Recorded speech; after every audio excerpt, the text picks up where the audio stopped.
강혜신의 오늘의 미국.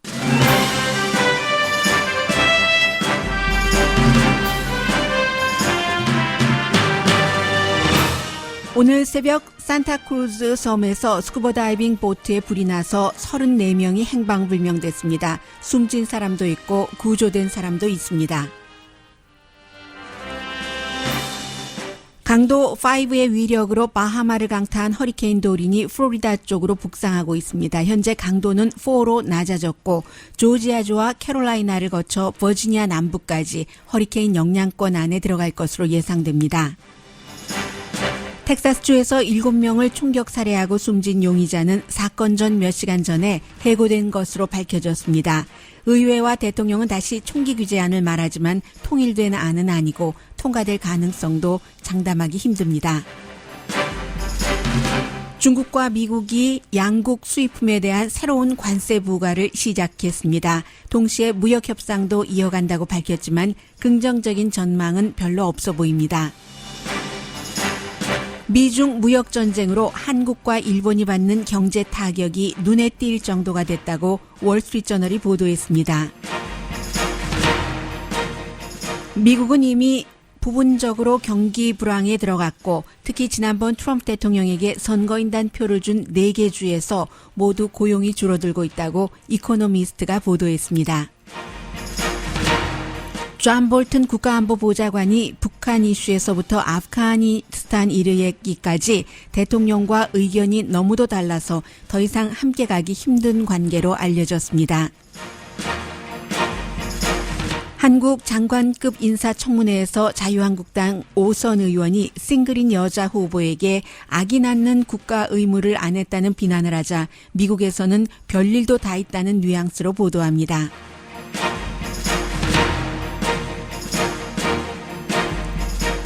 여러분 안녕하십니까? 오늘의 미국 강혜신입니다.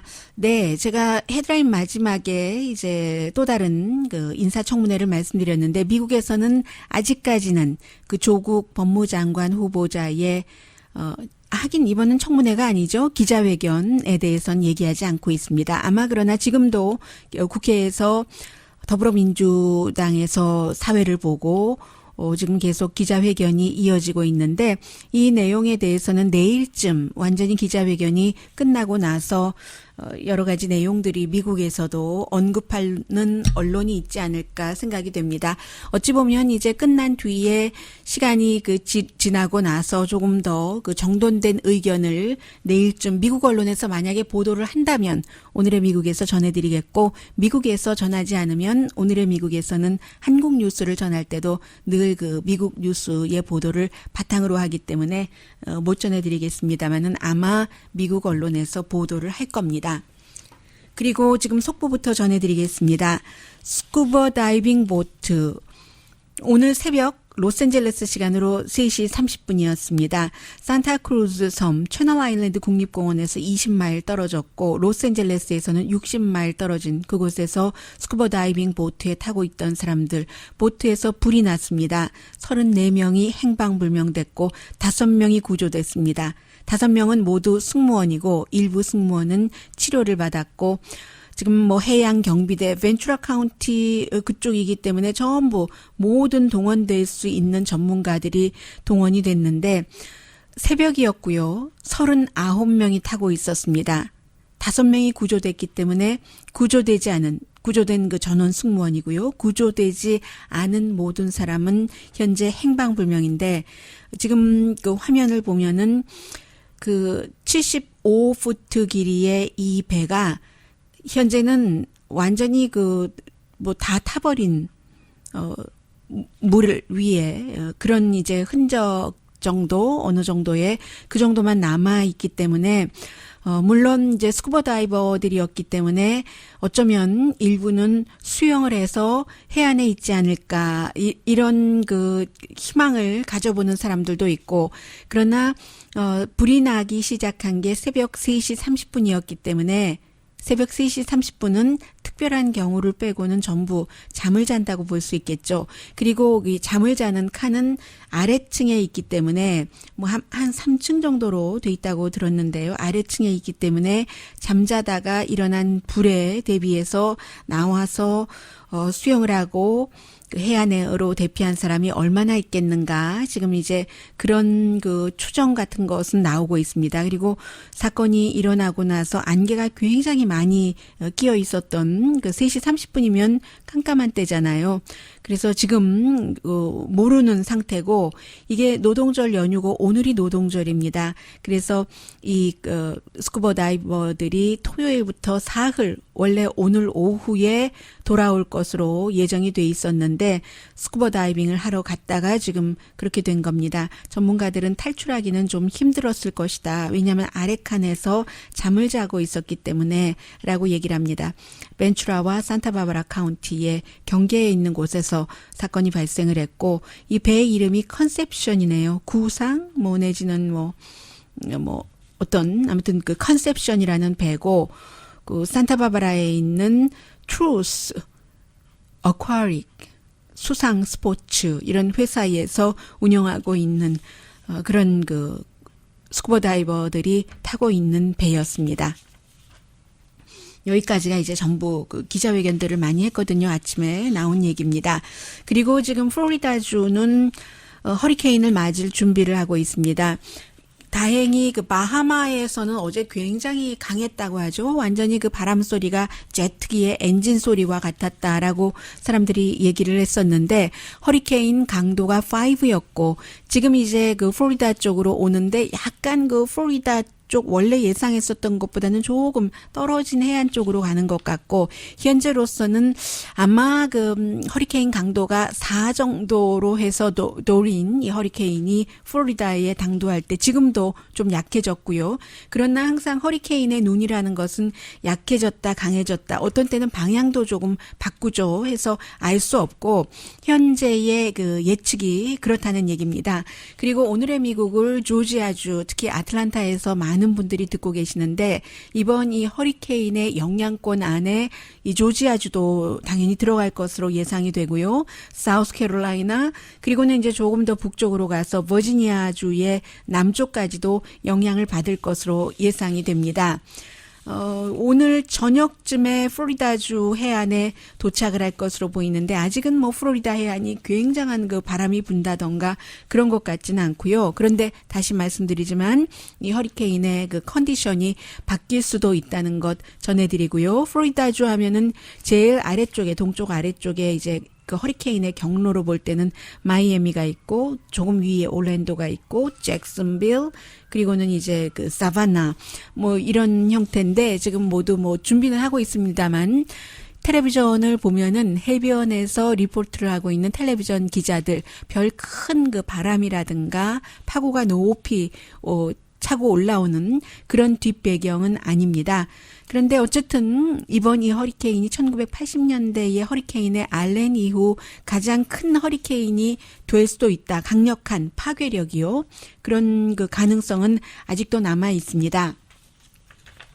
대통령이 이제 주말에 원래 그 허리케인 때문에 폴란드 방문을 취소를 했고 그 허리케인을 지켜보겠다. 너무 중요하기 때문에 플로리다주가 워낙에 선거로도 중요하고 또 본인의 리조트가 많이 있잖아요. 그러다가 아마 플로리다주를 조금 비껴날 것 같지 않는가 해서 그 골프를 치러 골프장에 갔다가 이제 뭐 다시 또 지켜보고 있겠죠. 그런데 이제 그 사이에 기자들을 만날 시간이 있어서 대통령이 이렇게 강한 허리케인을 본 적이 있는지 모르겠다.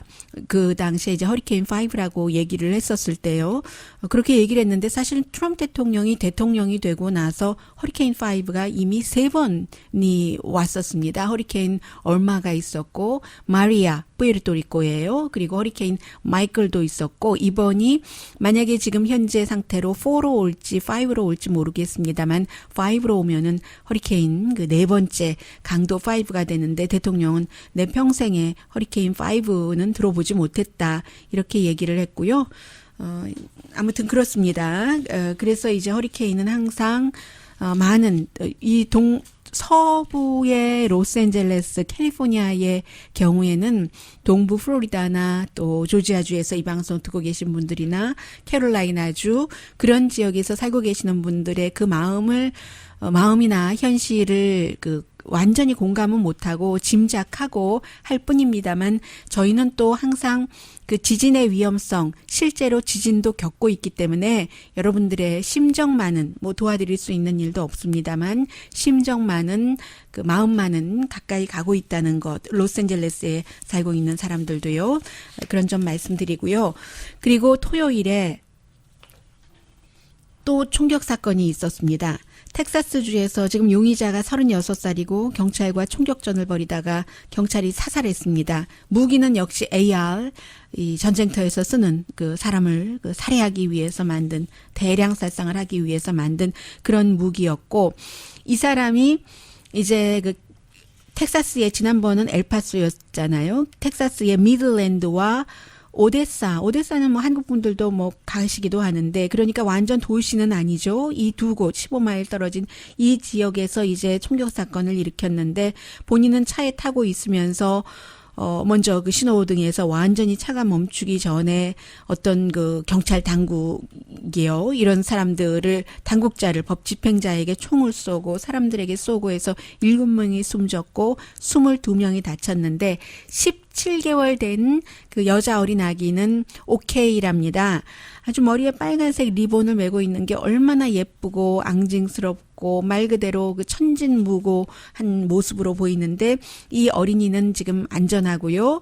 우편 배달부도 숨졌고 우체국 차량에서 운전을 하고 있다가 정말 그냥 무차별로 공격을 했는데 오늘 뉴욕타임스가 오히려 텍사스주의 신문보다도 더 자세히 취재를 했습니다. 이 용의자가 사건을 일으키기 몇 시간 전에 해고가 됐답니다. 트래킹 컴퍼니에서 일하고 있었는데 해고가 돼서, 물론 그렇다고 해고돼서 이 사람이 화가 나서 총질을 했다, 이렇게 원인으로 보고 있지는 않습니다. 다만 이게 국제 테러 조직과 연관이 된 테러는 아니다, 이런 것으로 일단은 그 부분에선 조금 멀어졌고요. 또 영화관, 오데사에 있는 영화관 파킹랏에서 경찰이 결국은 총격전을 벌이다가 살해를 했습니다. 총을 합법으로 구입했는지는 아직 확실치는 않습니다. 왜냐하면 전에 어떠한 범법 사실이 있기 때문에 집행유예를 받은 적도 있고 해서요. 그래서 지금 보면 계속 총이 AR, 이 총이 라스베가스에서 콘서트 있을 때에 총격 사건이 일어났을 때도 몇십 층 호텔에서 아래를 겨냥해서 쐈을 때도 바로 이 모델, 텍사스 교회에 들어간 용의자, 또 플로리다주의 오랜도 나이트클럽에서도 바로 이 같은 모델로 총격 살해가 일어났습니다. 그러자 이제 토요일이었기 때문에 대통령과 이제 총격 사건이 최근에 일어난 여러 주의 정치인들이 우리 또 뭐 해야지 된다 말은 합니다. 그런데 지난번에도 말만 하고 엘파소 총격 사건 이후에 없었잖아요. 예.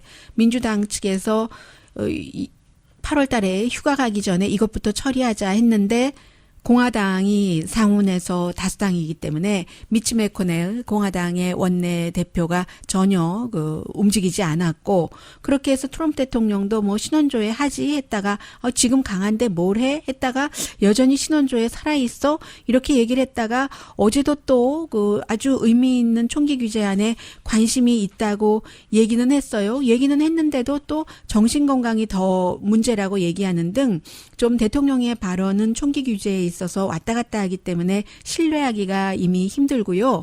어제 지난번에 의미 있는 총기 규제안을 만든다 해서 공동으로 민주당 의원과 발의를 했었던 펜실베니아가 지역구인 공화당의 팻 터미 상원 의원이 대통령도 뭔가 의미 있는 총기 규제안에 관심이 있다. 어제 텔레비전에서 많이 이 이슈가 나왔었거든요. ABC의 This Week에서 얘기를 했는데 특별하게 대통령이 뭘 지지하겠다라고 본인에게 약속한 건 없지만 그러나 대통령과 대화를 했다라고 얘기를 했고요. 말씀드린 것처럼 이 총기 규제안은 구체적으로 뭐가 나와서 의회를 통과하고 대통령이 서명하기 전까지는 아무도 모른다는 것을 여러 번 사건을 겪으면서 지금 알게 됐고요.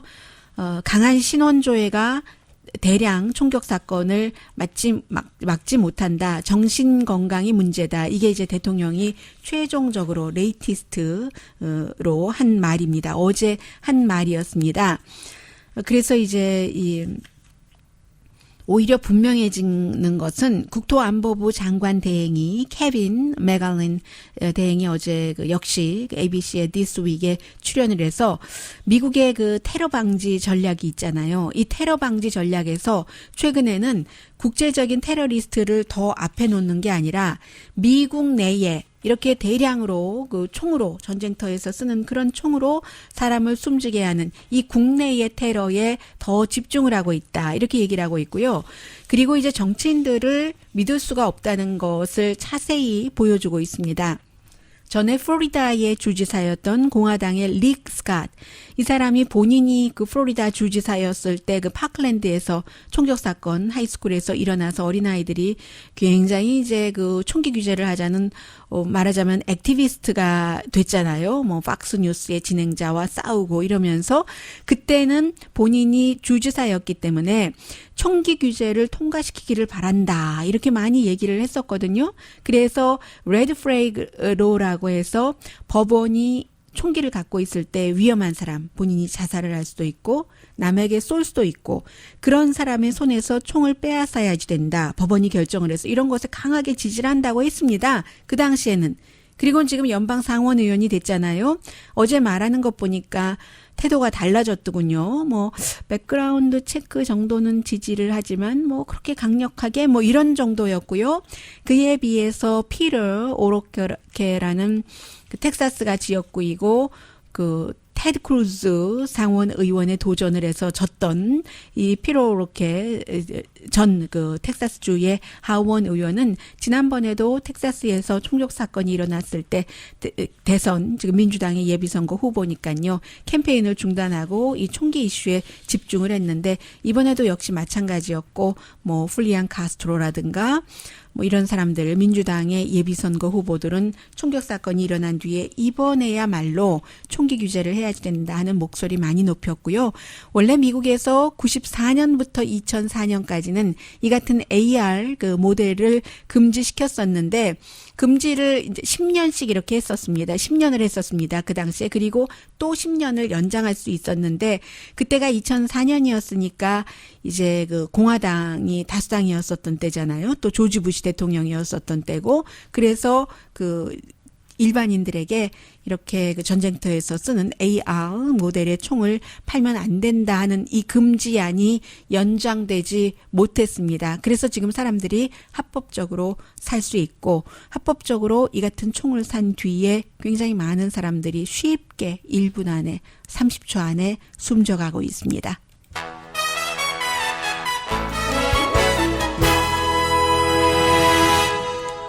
잠시 뒤에는 한국 관련 뉴스 전합니다. 물론 미국 보도를 통해서입니다.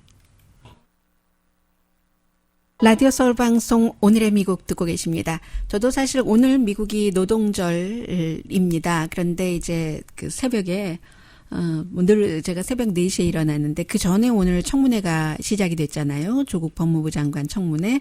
그래서 이제 새벽에 보다가 한국 시간으로 6시부터 7시까지 쉬었기 때문에 그 사이에 또 미국 뉴스 좀 보다가 그러다가 이렇게 저렇게 하다가 거의 이제 잠을 제대로 못 자고 나왔는데 오늘은 제가 그 말씀을 드릴 수는 없고요. 그만큼 미국에서도 이제 한국의 법무장관 청문회에 관심이 있는 한인들이 많고 저야 한국 뉴스를 한국적인 시각에서 보도하지는 않는다 하더라도 언제나 미국에서 이 내용을 보도를 할 때 제가 한국적인 것을 알고 있어야지 되기 때문에 이제 팔로우하는 그런 차원이었고요. 그런데 오늘 미국에서 보도하는 것 가운데 가운데 하나는 청문회가 아니고 기자회견이요. 청문회가 결국은 무산됐기 때문에 조국 후보자가 국회에서 지금 기자회견을 하고 있습니다. 그런데 이제 그 청문회도 한쪽에선 진행되고 있잖아요. 그런데 미국에서는 청문회가 진행되는 동안에 그 조성욱 공정거래위원장 후보요. 경제 교수고요. 이 후보자에 대해서 자유한국당의 정갑윤 의원이 5선 의원이라면서요. 그대로 한국말과 미국말이 일치되는지는 모르겠습니다만은 이렇게 얘기를 했다고 보도를 하고 있습니다. 당신 싱글인 것 아는데 한국의 가장 큰 문제는 여성이 아이를 안 낳는 것이다. 좋은 이력서는 있지만 국가에 대한 의무를 해라. 이렇게 얘기를 했다면서요. 본인 출세도 좋지만 국가 발전에도 기여해달라. 출산율이 결국 우리나라를 말아먹는다. 이런 표현을 했습니까? 한국 표현을 제가 찾아보니까 그렇게 나왔는데 미국에서는 이런 정확한 표현이 없잖아요. 그러니까 제가 좀 전에 말씀드렸던 그런 내용이고 그래서 이제 미국에서도 그대로 얘기를 하고 있죠. 한국 사회가 경제가 발전했어도 인구의 비상사태가 걸려있기 때문에 사람들이 여러 가지 이유로 양육비 또 여성의 경우는 본인의 직업 이런 것 때문에 아이 갖기를 꺼려하는 경우가 있는데 2005년부터 정부가 아무리 보조를 하고 지원을 하고 데이케어 센터를 만들고 하더라도 출산율을 높이는데 성공하지 못했다. 이런 설명까지 같이 해주고 있습니다. 그런데 이제 이 후보자는 조성욱 후보자는 자유한국당의 정갑윤 의원의 같은 비난 에 대해서 아주 꾸짖는 거죠. 미국식 표현으로 꾸짖었다라고 얘기를 하는데 좀 뒤로 물러 앉아섰기는 했지만 별 반응을 하지 않았다. 그런데 소셜 미디어가 대신 반응을 해줬는데 이건 여성의 권리에 대한 어떤 일종의 성차별을 넘어서 폭행이다. 남자 후보라도 같은 질문을 했겠는가. 이런 얘기를 하면서 그래도 여전히 중요한 것은 한국의 출산율이라는 것을 이번 청문회에서도 봤다는 것이요. 2018년도에 평균 여성의 출산율이 1명이 안 돼서 0.98명.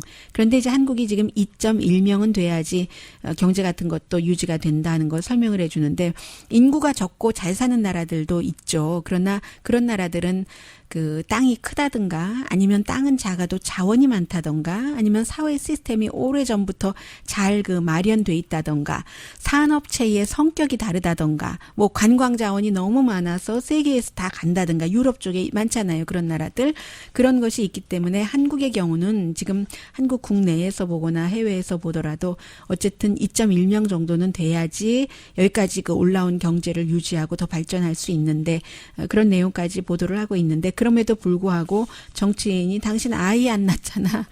이렇게 여성 후보자에게 공정거래위원장 후보자에게 이런 말을 한 것이 한국은 아직도 그런 나라인가 하는 그 정도의 뉘앙스입니다.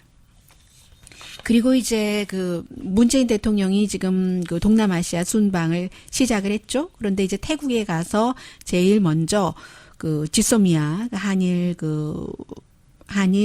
군사정보 교환 이것을 연장하지 않기로 하고 그리고 나서 바로 이제 태국과 서로 군사정보에 대해서 협력하기로 이것은 서로 믿음의 바탕을 둔 것이다 라고 체결한 것을 많이 보도를 하고 있습니다. 그 다음에 이제 미얀마로 가서 아웅산 수치 여사 요즘 별로 인기 없어요. 로힝야 쪽 때문에.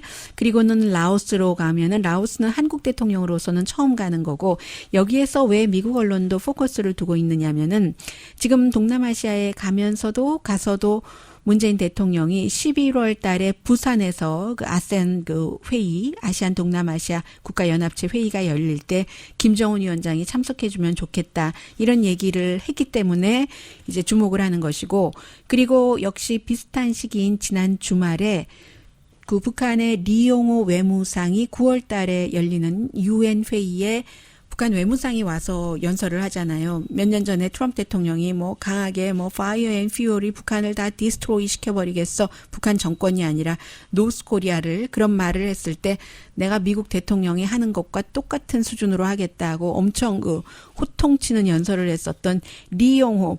보통 이제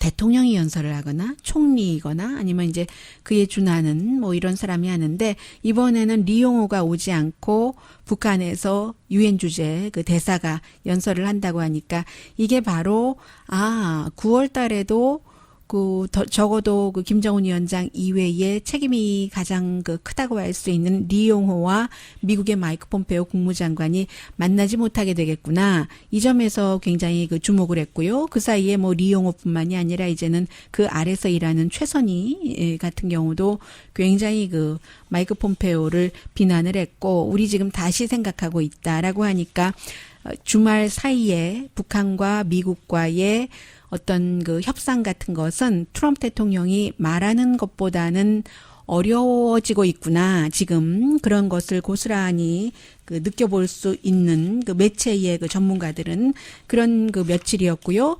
그리고 이제 이 지소미아에 대해서는 군사정보보호협정에 대해서는 노동신문이 거역할 수 없는 민심의 반일 기운이다. 이렇게 일종의 사설 비슷하게 썼는데요. 남조선 당국이 일본과의 군사정보 보호 협정을 연장하지 않기로 결정하고 그에 대해 공식 발표하였다. 이로써 천하의 매국 협정 제2의 을사조약으로 규탄 배격을 받아오던 남조선 일본 군사정보 보호 협정이 정식 파기되었다. 일본과의 군사정보 보호 협정 파기는 남조선 민심의 반영으로서 응당한 것이다. 뭐 이런 얘기 썼고요. 아주 굉장히 깁니다마는 제법 침략 역사를 정당화하며 그것을 되풀이하기 위해 미쳐 날뛰는 사무라이 족속들과 군사협정을 체결한다는 것은 말도 되지 않는다. 지금 남조선 각계에서는 일본과의 군사정보보호협정 파기에 따른 미국의 내정 간섭 행위가 계속되면 거세게 일고 있는 반일 운동이 미국을 향할 수 있음을 명심해야 한다는 경고의 목소리들이 울려나오고 있다. 문제는 바로 이런 때에 남조선 당국이 미국과 일본의 눈치를 보며 이렇게 보면 또 남조선 북한식으로 당국이 한 것을 칭찬하는 듯하다가 또 비난을 합니다. 이러한 때 남조선 당국이 미국과 일본의 눈치를 보며 우유부단한 태도를 취하고 있는 것이다. 지금 남조선 집권 세력은 일본과의 군사정보보호협정 파기로 남조선 미국 일본의 안보협력이 와해된 것은 아니다. 일본이 수출 규제 조치를 철회하면 다시 검토해 볼 수 있다고 하면서 상전들의 불만을 눅자쳐 보려 하고 있다. 이것은 친일적 적폐청산 구호를 들고 반일 투쟁에 떨쳐나선 촛불 민심을 거스르는 행위다. 뭐 이런 표현도 했고요.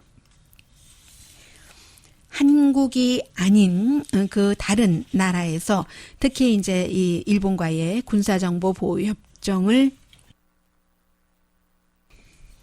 연장하지 않은 것에 대해서는 10월 22일이 일본 왕의 즉위식이 있기 때문에 그때를 즈음해서 풀리지도 않을까. 한국이 그때를 어떤 기회로 보고 있는 게 아닌가. 이런 얘기도 나오고요.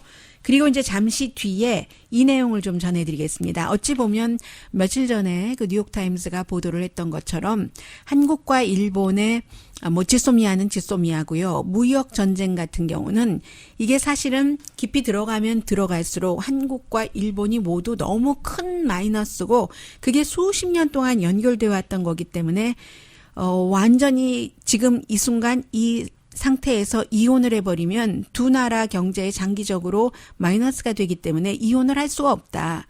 한국의 구미공단을 봐라.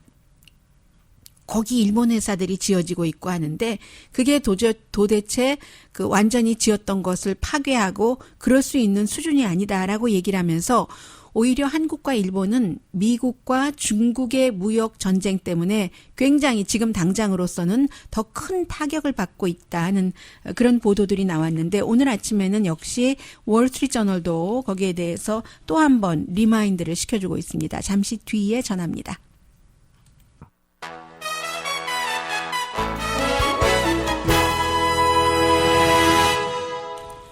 라디오 서울방송 오늘의 미국 듣고 계십니다. 네, 오늘 이제 새벽 0시부터 시작이 됐습니다. 왜냐하면 9월 1일 밤 12시부터 적용이 됐기 때문에 미국도 중국에 대해서 일단 지난번에 처음에 2,500억 달러 정도 돼 있었고 지금 3,000억 달러 조금 넘는데 그 가운데서 반보다 조금 적은 20억 달러 이 정도에 대해서 원래는 10% 관세를 붙인다고 했다가 트럼프 대통령이 뭐 몇 주일 전에 화가 나서 5% 추가해서 15% 관세를 붙이는 거 이제 오늘부터 적용이 되는 거죠. 해서 텔레비전 사실 때도 냉장고 사실 때도 그 세금을 그만큼 내셔야지 되고 그리고 나머지는 이제 12월 5일부터 되고 중국도 마찬가지로 이제 똑같이 미국에 대해서 중국은 관세가 미국보다는 조금 낮습니다. 해서 5%에서 10% 역시 12월 15일에 또 추가로 관세를 붙이게 한다 하는 것인데 그래서 이제 적어도 미국 가정은 이 조사 기구마다 다 다릅니다. 이렇게 해서 12월 15일까지 전부 관세를 부과하도록 할 경우는 한 가정당 1년에 뭐 1,750억 달러를 더 써야지 된다. 그럼 뭐 한 달에 한 150달러 정도는 되는 거잖아요. 그러면 페이롤 받는 사람들은 200달러 이상이 지출이 봉급으로 따지면 그로스로 나가야지 된다는 거고 이미 뭐 한 500달러 정도는 더 1년에 지출이 된다는 얘기인데 그러면서도 9월 달에 만나서 협상을 하기는 한다. 이런 얘기가 나오는데 그런데 이제 어제 그 중국의 신화 뉴스를 보면은 이건 뭐 중국 정부의 말이라고 할 수 있잖아요. 시진핑 중국 국가주석의 말이라고 미국이 제대로 똑바로 알아야지 된다. 학교 어디 놀이터에서 애들 굴리는 bully 이런 거나 하지 말고 그런 행동하지 말고 국제적인 파워를 갖고 있는 국가로서 책임 있게 행동해라. 이런 얘기를 했고요. 그리고 이코노미스트가 미국 경제부터 얘기를 하죠. 지금 계속 뭐 경기 불황이다, 침체다, 아니다 이런 얘기가 나오는데 부분적으로 이미 어떤 마켓은 경기 침체에 들어갔다라고는 얘기하지 않고요. 페이스 2 그 부분에 처해 있다라고 얘기를 하는데 특히 이제 주택 신축에 있어서 그렇고 제조업 이 두 개의 분야가 그렇는데 그래서 분명하게 전체적으로 경기 침체다라고 얘기를 할 수 있는 때가 언제인지는 모르지만 제너럴 모터스의 경우는 지난해 11월 이후에 지금 수천 명을 감원을 했습니다. 8월 초에 US 스틸 그 강철 회사가 이 강철 회사가 제일 먼저 트럼프 대통령이 관세 부과 이런 거 들고 나온 회사인데 처음에 조금 좋아하는 듯 하다가 이제는 뭐 해고하잖아요. 미시건에서 200명 해고한다고 얘기를 했고 그리고 이제 캠퍼밴 캠프 갈 때 그 많이 쓰는 그런 밴의 판매가 지난 12개월 동안 23%가 줄어들었습니다. 인디아나주에서 많이 만들기 때문에 수천 명 직원이 감원될 수밖에 없었고요. 뭐 오일 서비스 회사도 직원 감원하고 여러 가지 경제 수치를 보면 붐이라고 하고 하는데 실제로는 제조업 같은 데서 다른 분야에서 주택업계에서도 일자리 떠난 사람이 500만 명, 레이오프 된 사람이 200만 명.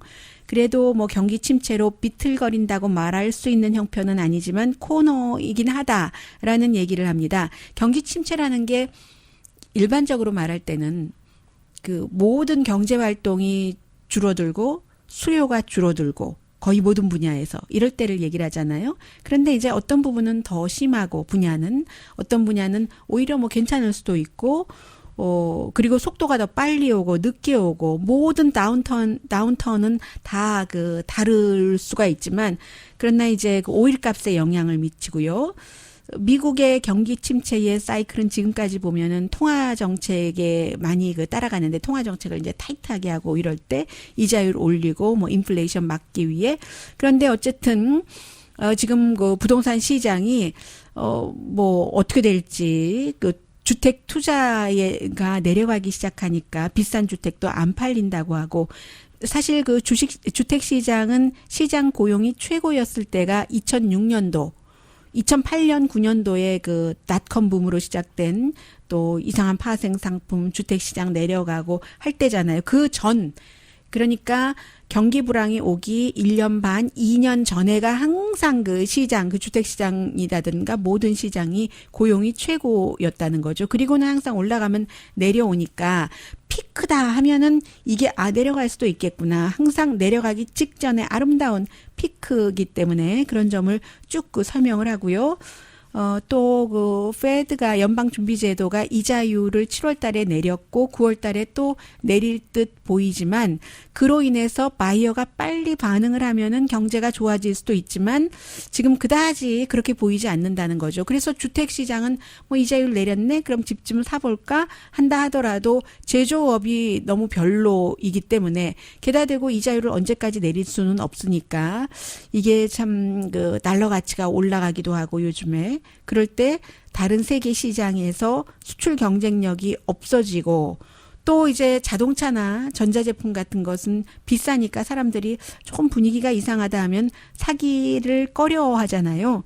제조업 분야도 주택 분야처럼 고용률이 최고였을 때가 경기 불황 오기 2년 전인 2006년도였다고 하죠. 그런데 요즘은 뭐 구매 매니저들에게 물어보면 뭐 8월 달에 활동도 줄어들고 사람들 일하는 시간도 제조업 분야에선 줄어들고 일부는 물론 그 트럼프 대통령의 무역 전쟁 선포 때문이고요. 국내 자동차 판매가 지금 뭐 줄어들었고 또 뭐가 있습니까? 오일 업계에서 고용이 늘어났다고는 하는데 왜냐하면 미국에서 많이 그 셰일 그 오일 혁명 때문에요. 그렇게 되는 경우는 오일 업계 같은 경우는 고용이 늘어나면 또 뭐 소비자는 그만큼 또 그 돈을 더 내야 될 수도 있고 뭐 이 기타 등등 아주 묘하게 지금 가솔린 값이 싸기는 쌉니다마는 그렇게 돼서 여러 가지를 볼 때 경기 불황의 어떤 분야는 들어갔다고 볼 수도 있고 소매 분야는 지금 굉장히 슬로우하지만 소매 분야는 이것은 경기 불황과는 상관없이 이커머스가 워낙에 발달을 하니까 사람이 필요 없어서 그렇게 되는 것이고요. 그런데 분명한 것은 인디아나주에서 이제 그 지난번에 경기 불황 때 10만 명이 그 제조업에서 잡을 잃었잖아요. 제조업이 뭐 주 전체 일에 상당히 많은 부분을 차지하고 있는데 지금 그렇게 인디아나주에서 제조업 분야에서 일자리가 없어지고 있고 오하이오주, 펜실베니아, 미시건 다 마찬가지인데 이 네 개 주가 지난번에 미국의 그 제조업의 심장이라고도 볼 수 있고요. 트럼프 대통령 쪽으로 민주당에서 트럼프 대통령 쪽으로 가서 아주 근소한 차이로 이겨서 그 파퓰러 보트에서는요. 그러나 선거인단 걸 다 가져가니까 트럼프 대통령이 됐는데 이 네 개 주에서 점점 제조업 분야에서 불황이 오는 신호가 강해질 경우는 트럼프 대통령에게도 악영향을 미친다. 여기까지가 이코노미스트가 지적한 점입니다.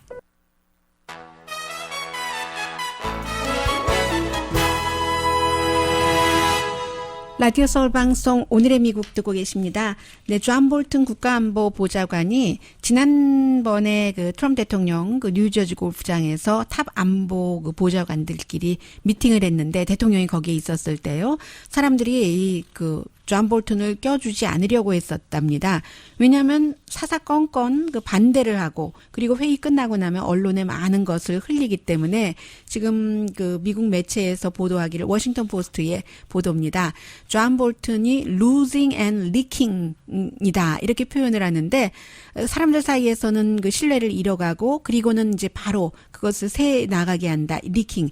그리고 해서 여차여차해서 테이블에 앉기는 했는데 뭐 거의 사람들과 싸울 뻔하고 그때는 아프가니스탄 정책이 이슈였는데 그 이후에도 다른 멤버들만하고만 격돌하는 게 아니라 트럼프 대통령하고도 이란이라든가 북한에 대해서 계속 의견 차이가 있기 때문에 지금 브루킹스 연구소의 탐 라이트 같은 분은 트럼프 대통령과 볼튼이 이렇게 화합이 안 되는 게 뭐 처음도 아니고 두 번째도 아니고 더 이상은 같이 가지 못하는 게 아닌가 그런 그 지적을 했습니다. 그렇게 되는 경우는 지금 아프가니스탄과 이란을 얘기를 했지만 북한 문제에 있어서 가장 그 포커스가 가는 것이고요. 그렇다고 3년도 안 됐는데 그 국가안보 보좌관을 3번이나 바꾸는 것도 좀 그렇고요. 마이클 플린 러시아 때문에 물러날 수밖에 없었고 그 뒤에 이제 H.R. 맥메스터, 존 볼튼이었는데요.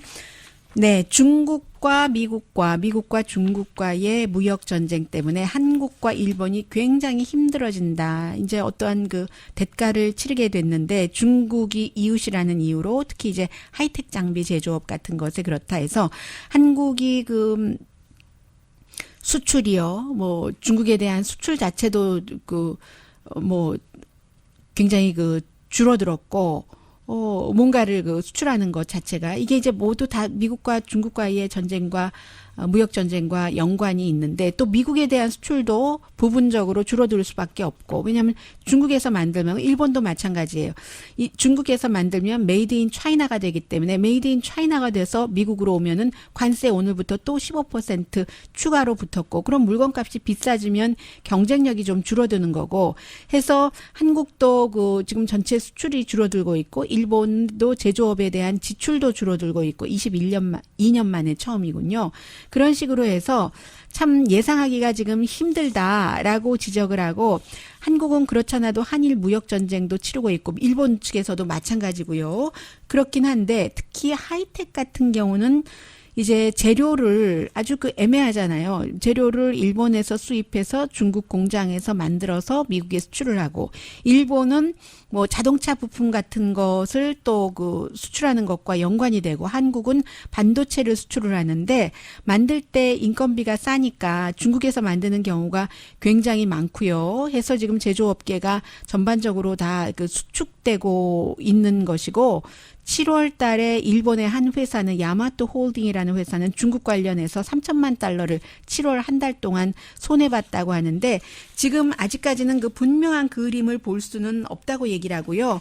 중국도 뭐 약간 성장이 주춤하긴 하지만 회복될 수도 있는 그런 분위기도 보여주기는 하지만 단기 회복은 가능해도 미국과 장기적으로는 회복이 불가능한 것일 수도 있고요. 무역 전쟁을 계속하면 두 나라 문제문이 아니라 한국은 그래서 기준금리를 3년 만에 처음 7월 달에 내리고 올 연말에 또 내린다고 하고 일본 경제도 약한 경기 불황을 12월 달에 이미 겪기 시작할 것이다 하는 내용입니다. 노동절인데도 일이 있어서 쉬시는 분들도 계시지만 요즘 기그 이코노미라고 하잖아요. 임시직, 계약직으로 일자리 자체를 걱정하시는 노동절에 그런 분들도 계시고 또 조지아주에서 이 방송 듣고 계신 분들 어쩌면 강제 대피령을 받으신 분들도 계실 것 같은데요. 예, 지금 허리케인 지켜보고 있겠습니다. 강혜신이었습니다.